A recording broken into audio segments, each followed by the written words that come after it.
Imagine a single text about what it means to be human in the age of artificial intelligence. Now imagine handing that text, the same words, the same page, to a Jesuit, a Maimonidean rationalist, a Taoist, a hard atheist, a Diné elders tradition, and a Sufi. Ask each of them to read it, in their own voice, at their most thoughtful, not to win an argument, to see the same sentence through 3 centuries and 7 worldviews at once.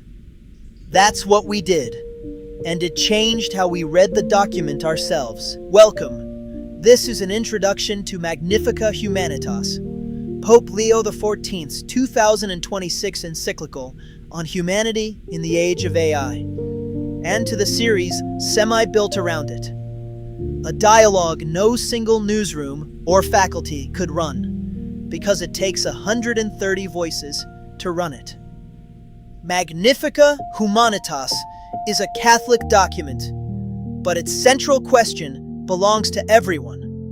What is the human person in a time when machines are everywhere?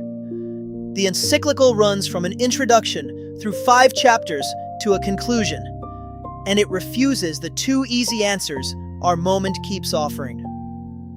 Ban it all. Embrace it all. Neither. Instead, it asks for something harder, to plan the transformation deliberately, at every level, and to keep the human person at the center while we do. What struck us first was its refusal to be rushed. The encyclical sets 2 images against each other: the Tower of Babel and the city built together. As I keep saying, Babel is fast. The patient city is slow. Every incentive in technology rewards Babel.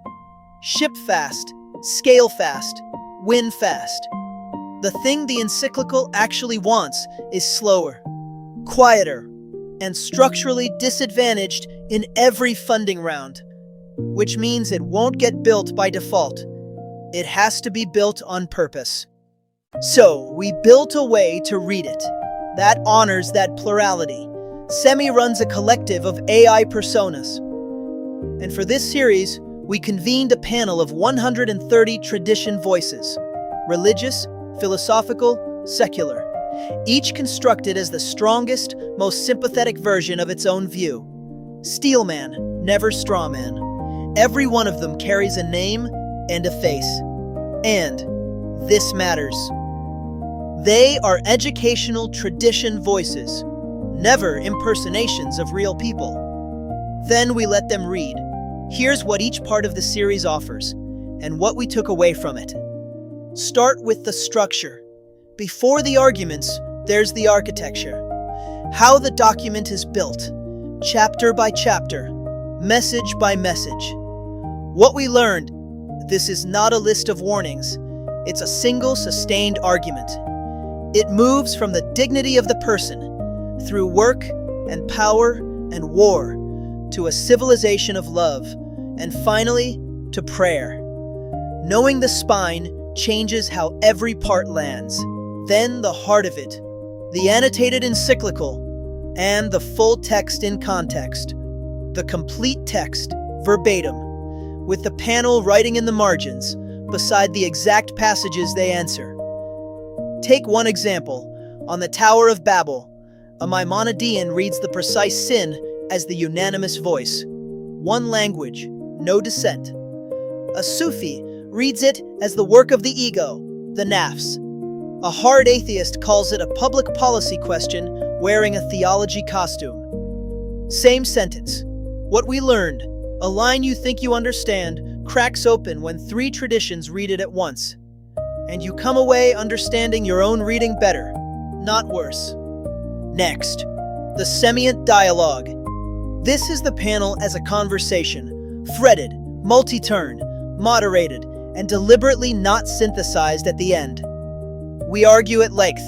We disagree on first principles. What we learned: the absence of a tidy conclusion is the point.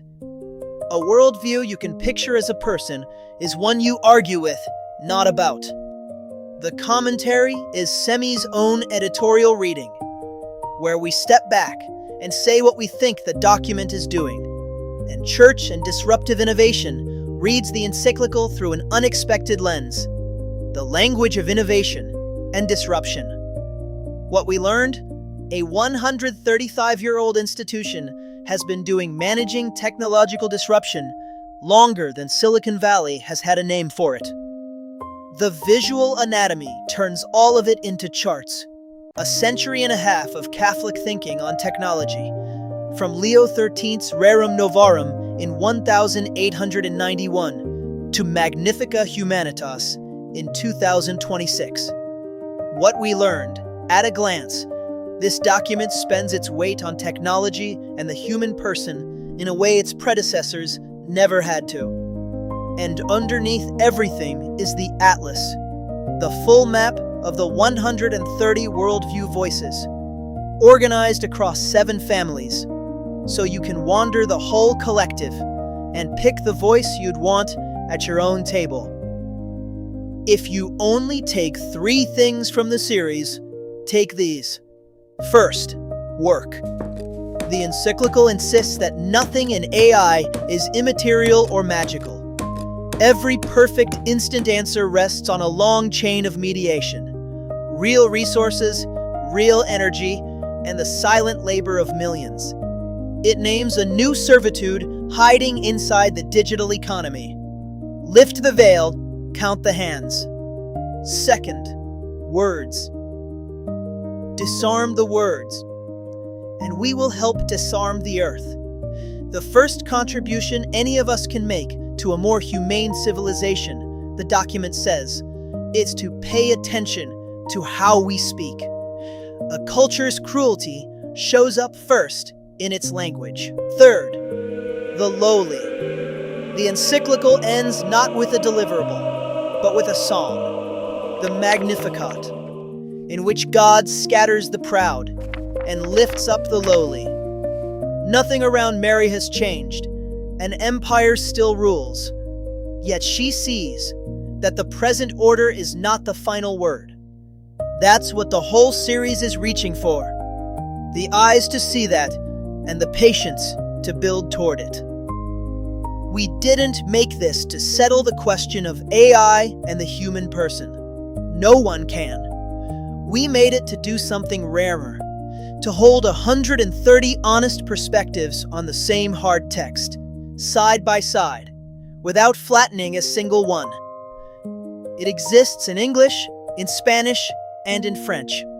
Every voice, every margin note, every chart, because a global conversation should be legible globally.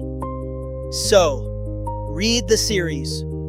Pick a chapter, pick a voice, argue with it, and when someone tells you the patient city can't be built, that it isn't realistic, remember the answer we keep. Not realistic, yet. Ask again in 6 months. Find it all at semi.ai under Dialogues. Magnifica Humanitas.